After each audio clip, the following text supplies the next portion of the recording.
વિદ્યાર્થી મિત્રો, હું વાજાનીથી મારી YouTube ચેનલ નિધિ સ્ટડી પોઈન્ટમાં આપ સર્વે વિદ્યાર્થી મિત્રોનું ફરી એક વખત હાર્દિક સ્વાગત કરું છું।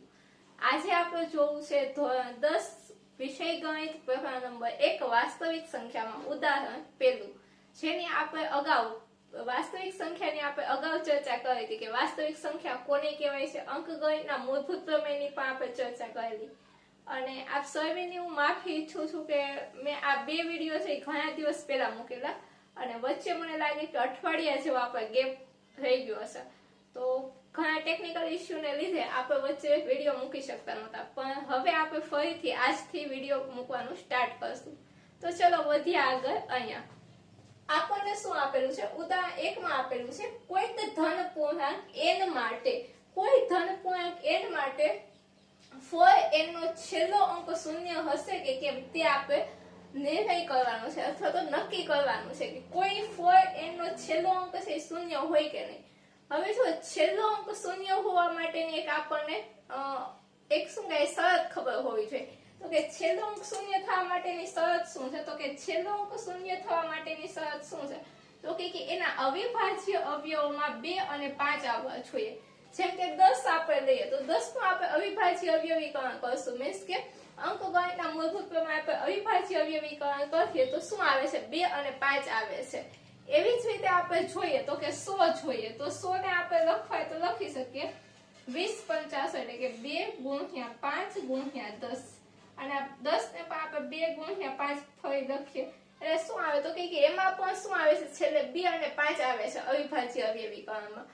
તો જ્યારે આપણે પાછળ શૂન્ય લાવવો હોય તો એના અવિભાજ્ય અવયવીકરણમાં શું હોવું જોઈએ, 2 અને 5 બંને અંક હોવા એ કેવી છે, અનિવાર્ય ફરજિયાત શરત છે।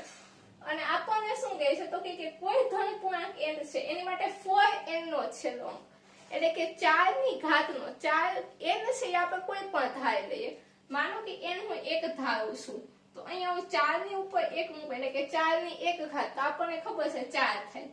એવી રીતે હું 4 ની 2 ઘાત, હું n બરાબર 2 ધારું, 4 ની 2 ઘાત થાય એટલે કે 16, 4 નો વર્ગ।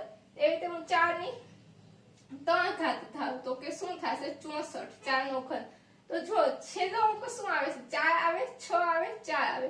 એવી રીતે જેટલે લગી તમે 5 ઘાત કરશો, 6 ઘાત કરશો તો ક્યારેય પણ શૂન્ય આવશે ને હંમેશા શું આવશે, તો કે કાં તો એના એકમનાંકમાં 4 આવશે અને કાં તો એના એકમનાંકમાં 6 આવશે। તો બસ હવે આપણને વાત તો સમજાઈ ગઈ છે, આપણે લખવાની કઈ રીતે છે પરીક્ષામાં એ વસ્તુ આપણે જોઈએ।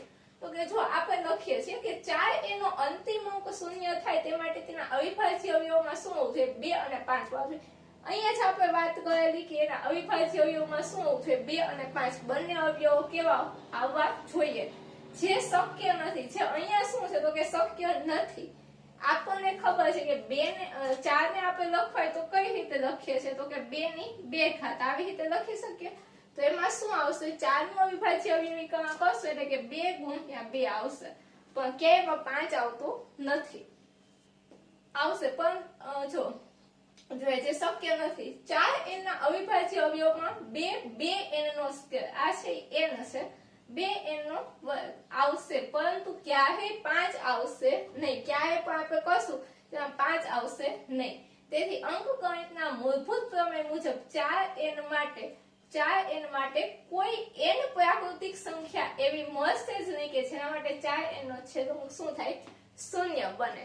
તો બસ આ ફોર્મેટ છે એ થોડું તમારે યાદ રાખવું પડશે કે કઈ રીતે એને પ્રેઝન્ટ કરવાનું છે, બાકી તમને આ સમજાય જાય એટલે તમે સરળતાથી એને લખી શકો છો તમારી ભાષામાં।